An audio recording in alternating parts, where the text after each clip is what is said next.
देश टॉप 9 में देखेंगे कठुआ में कितने आतंकी मारे गए और किस प्रदेश में होगी नशा करने वालों की जनगणना। और इसके अलावा बात करेंगे दिल्ली के मुस्तफाबाद को लेकर क्या मांग हो रही है और बालिशाह पीर दरगाह के बारे में क्या खबर, देखिए आप। जम्मू कश्मीर के कठुआ में सुरक्षा बलों ने 3 आतंकवादियों को मार गिराया है। मुठभेड़ में 3 पुलिसकर्मी भी शहीद हुए हैं। 7 सुरक्षाकर्मी घायल हैं, जिनमें से 1 डीएसपी भी शामिल हैं। मारे गए आतंकी जैश ए मोहम्मद के थे। 2 आतंकवादियों की तलाश अभी भी जारी है। पंजाब के चर्चित स्वयंभू पादरी बजिंदर सिंह पर लगे रेप केस में आज फैसला आ सकता है। केस में बहस पूरी हो चुकी है। मोहाली कोर्ट ने फैसला सुरक्षित रख लिया है। मामला 2018 का है। कुल 7 आरोपी हैं। जीरापुर में ये केस दर्ज हुआ था। बताया जा रहा है कि बजिंदर सिंह ने अपने समर्थकों को मोहाली कोर्ट पहुंचने के लिए कहा है। आवास में नकदी मिलने के मामले में जस्टिस यशवंत वर्मा की आज सुप्रीम कोर्ट की 3 सदस्यीय समिति के सामने पेशी हो सकती है। इस मामले में आज सुप्रीम कोर्ट में भी सुनवाई होनी है। इधर इलाहाबाद हाईकोर्ट के वकील जस्टिस वर्मा के तबादले का विरोध कर रहे हैं। वकीलों ने आज भी हड़ताल जारी रखने का फैसला किया है। सैयद बालिशाह पीर दरगाह को तोड़ने का आदेश दे दिया गया है। महाराष्ट्र विधानसभा में सरकार ने ये जानकारी दी। सरकार के मुताबिक 20 मई से पहले दरगाह को बुलडोजर से तोड़ दिया जाएगा। मुंबई से सटे भाईंदर में 10,000 स्क्वायर फीट सरकारी जमीन पर ये दरगाह बनी है। बॉम्बे हाई कोर्ट अवैध कब्जे पर सख्त कार्रवाई का आदेश दे चुका है। दिल्ली के मुस्तफाबाद का नाम शिव विहार करने की मांग तेज हो गई है। इलाके के विधायक और विधानसभा के डिप्टी स्पीकर मोहन सिंह बिष्ट आज विधानसभा में इस संबंध में प्राइवेट मेंबर बिल लाएंगे। जैसे ही परिश्रमण होगा, परिश्रमण में क्योंकि हमने उसकी पूरी प्रक्रिया को लेकर के मैं चला हूँ और चलने के बाद निश्चित रूप से उसमें नाम बदलने में कोई दिक्कत नहीं आएगी, ऐसा मेरा मानना है। पंजाब में इन दिनों नशे के खिलाफ अभियान चलाया जा रहा है। ड्रग माफिया के घर गिराए जा रहे हैं, उनकी धरपकड़ की जा रही है। इसी सिलसिले में मान सरकार ने नशा करने वाले लोगों की जनगणना कराने का ऐलान किया है। देश में पहली बार इस तरह का सेंसेक्स कराया जाएगा। 1 मार्च से अब तक 2200 से ज्यादा FIR, 4000 गिरफ्तारियां और 146 किलो हेरोइन बरामद की गई है। कॉमेडियन कुणाल कामरा पर महाराष्ट्र सरकार कोई ढील देने के मूड में नहीं है। विधान परिषद ने कुणाल के खिलाफ विशेषाधिकार हनन का नोटिस स्वीकार कर लिया है। कामरा पर डिप्टी सीएम एकनाथ शिंदे को गद्दार कहकर अपमानित करने का आरोप है। विवाद कामरा के एक पैरोडी गीत से शुरू हुआ, जिसके बाद शिंदे समर्थकों ने हैबिटेट कॉमेडी सेंटर में तोड़फोड़ की थी। लोकसभा में गृह मंत्री अमित शाह ने घुसपैठ के मुद्दे पर कहा कि हमारा देश कोई धर्मशाला नहीं है। अच्छे इरादे से आने वालों का स्वागत है, लेकिन गलत इरादे से आने वालों को घुसने नहीं देंगे। मानव देश धर्मशाला नहीं है। जो चाहे जिस उद्देश्य से चाहे यहाँ आकर रह जाएगा, ऐसा नहीं होगा। ये तस्वीर अरुणाचल प्रदेश में भारतीय सेना के युद्ध अभ्यास की है। इस अभ्यास में सेना, वायुसेना और अन्य सशस्त्र बलों ने मिलकर हाईटेक हथियारों का प्रदर्शन किया। पूर्वी कमान के तहत हुए इस ड्रिल में ड्रोन, लड़ाकू विमान, रॉकेट सिस्टम और सैटेलाइट का इस्तेमाल कर दुश्मन के ठिकानों को नेस्तनाबूद किया गया। आज रमजान के महीने में आखिरी जुमे की नमाज है। यूपी के कई शहरों में प्रशासन ने सख्त निर्देश को जारी किया है। प्रदेश टॉप 9 खबरों में बात करेंगे मेरठ और संभल का क्या हाल है, क्या हालात है और सख्ती को लेकर सवाल क्यों उठाए जा रहे हैं। और इसके अलावा देखेंगे हरियाणा में ईद की छुट्टी को लेकर क्यों हो गया सियासी विवाद। आज अलविदा जुम्मे की नमाज है। संभल और मेरठ में सुरक्षा के कड़े इंतजाम किए गए हैं। संभल में प्रशासन ने सड़कों के साथ साथ छतों पर भी नमाज पर रोक लगाई है। मस्जिदों और ईदगाह में नमाज की पूरी छूट है। मेरठ में प्रशासन के साथ साथ मस्जिद कमेटियों ने सड़क पर नमाज न पढ़ने की अपील की है।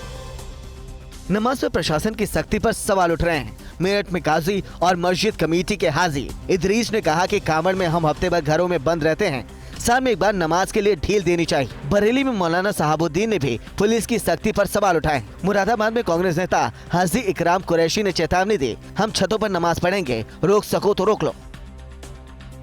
मध्य प्रदेश में नवरात्रि में मीट की दुकान बंद करने की मांग को लेकर बीजेपी कांग्रेस में ठन गई है। बीजेपी विधायकों का कहना है कि हिंदू भावनाओं का सम्मान करते हुए 9 दिनों तक मांस की दुकानें बंद कर देनी चाहिए। वहीं कांग्रेस के अब्बास हफीज ने इसे सियासत करार दिया है। उन्होंने कहा कि इस लिहाज से रमजान में शराब की दुकान भी बंद होनी चाहिए। हरियाणा में ईद को सार्वजनिक की जगह वैकल्पिक अवकाश घोषित किया गया है। इसे लेकर मामला गर्म है। विधानसभा में जब ये मामला उठा तो सैनी ने 31 मार्च को वित्तीय साल की क्लोजिंग होने की दलील दी। इस पर भूपेंद्र हुड्डा ने बोला कि देश भर में तो छुट्टी है, हरियाणा का अपवाद है। इस पर सैनी ने कहा कि बेवजह मुद्दा बनाया जा रहा है। मारपीट की तस्वीर मथुरा के छाता इलाके की है। एक आंगनवाड़ी केंद्र में सहायिका और शिक्षक के बीच बहस इतनी बढ़ गई कि मारपीट शुरू हो गई। बच्चों ने भी लात घूंसे चलाए। ये घटना सोशल मीडिया पर चर्चा में है। यूपी के मुरादाबाद में बीजेपी नेताओं के बीच जमकर मारपीट हुई। योगी सरकार के 8 साल पूरे होने के मौके पर हुए कार्यक्रम में ये हंगामा हुआ। कार्यक्रम में पूर्व विधायक राजेश कुमार, ब्लॉक प्रमुख राजपाल सिंह के बीच पहले बहस हुई, फिर मारपीट शुरू हो गई। दिल्ली के बवाना नहर में एक दुखद हादसा हुआ है। नहर में नहाने गए 2 बच्चों की डूबने से मौत हो गई। दोनों सगे भाई हैं। एक की उम्र 10 और दूसरे की 13 साल है और ये विजय कॉलोनी के रहने वाले थे। पुलिस के मुताबिक दोनों नहर के पास खेल रहे थे, तभी हादसा हुआ। एक का शव मिल गया है, दूसरे की तलाश जारी है। यूपी के पीलीभीत में एक बार फिर बाघ की दहशत है। खेत में फसल देखने गई 50 साल की महिला पर बाघ ने हमला कर दिया। महिला गंभीर रूप से घायल हो गई है। शोर सुनकर किसानों ने मौके पर पहुंचकर महिला को अस्पताल तक पहुंचाया। वन विभाग को जानकारी दे दी गई। गेहूं के खेत में लगी आग मध्य प्रदेश के कटनी की है। आग से 3 एकड़ खेत जलकर राख हो गया। लाखों का नुकसान हुआ है। शॉर्ट सर्किट से शुरू हुई आग को ग्रामीणों ने खुद ही बुझाने की कोशिश की। लोगों ने फायर ब्रिगेड समय पर न पहुंचने की शिकायत की। मामले की जांच की जा रही है। और चलिए बात करते हैं अपराध टॉप 9 की। अपराध टॉप 9 में देखेंगे कि रांची में बीजेपी नेता की हत्या के एक दिन के बाद बदमाशों ने आखिर क्या किया और माल्टा में क्यों तनाव फैला हुआ है। इसके अलावा ये भी आपको दिखाएंगे मुजफ्फरनगर में कैसे हुई मेरठ जैसी घटना। देखिए आप। रांची में बदमाशों ने दुकानदार का धारदार हथियार से गला रेता और फरार हो गए। दुकानदार को बेहद गंभीर हालत में अस्पताल में भर्ती कराया गया है। एक दिन पहले बीजेपी नेता अनिल टाइगर की हत्या कर दी गई थी, जिसके विरोध में आज रांची बंद बुलाया गया था। लगातार हो रही इन घटनाओं को लेकर प्रशासन पर गंभीर सवाल उठ रहे हैं। पश्चिम बंगाल के मालदा में मस्जिद के सामने पटाखे फोड़ने से विवाद बढ़ गया है। कई दुकानों में तोड़फोड़ हुई। पुलिस वाहन पर भी हमला हुआ। पुलिस फोर्स ने पहुंचकर स्थिति पर नियंत्रण किया। इलाके में तनाव है। बीजेपी ने इसे ममता बनर्जी की तुष्टीकरण नीति का नतीजा बताया। नवी मुंबई के तलोजा में 2 साल की मासूम बच्ची की हत्या का मामला सामने आया है। बच्ची का शव घर के बाथरूम के ऊपर सूटकेस में मिला। पड़ोसी पर फिरौती के लिए बच्ची का गला घोटकर हत्या करने का आरोप है। जुए में 42,000 हारने और पारिवारिक विवाद से परेशान होकर उसने एक कदम उठाया। पुलिस ने आरोपी को गिरफ्तार कर लिया है। बेंगलुरु में पति पर पत्नी का बेरहमी से कत्ल करने का आरोप है। मारने के बाद शव को टुकड़ों में काटकर सूटकेस में भर दिया। पुलिस के मुताबिक दोनों प्राइवेट कंपनी में वर्क फ्रॉम होम कर रहे थे। पुलिस ने आरोपी को गिरफ्तार कर लिया है और जांच शुरू कर दी है। यूपी के मुजफ्फरनगर में पति पर पत्नी की हत्या करने का आरोप लगा है। पुलिस के मुताबिक महिला ने कथित तौर पर धारदार हथियार से हमला कर पति की जान ले ली। स्थानीय लोगों के मुताबिक दंपति के बीच लंबे समय से विवाद चल रहा था। पत्नी को गिरफ्तार कर लिया गया है। मेरठ में लूट के इरादे से 2 बदमाश अहमदाबाद से हवाई जहाज से आए। बदमाशों ने 4 घंटे में 3 महिलाओं के सोने की चैन लूटी। एक बदमाश को पुलिस ने पकड़ लिया, दूसरा फरार हो गया।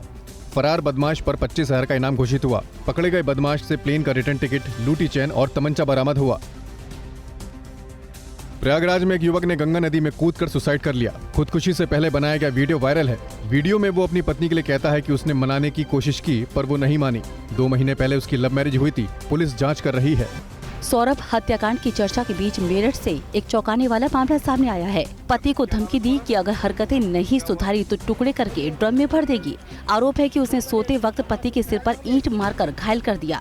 वीडियो वायरल होने के बाद पीड़ित थाने पर पहुंचा, लेकिन पत्नी ने आरोपों से इनकार कर दिया है।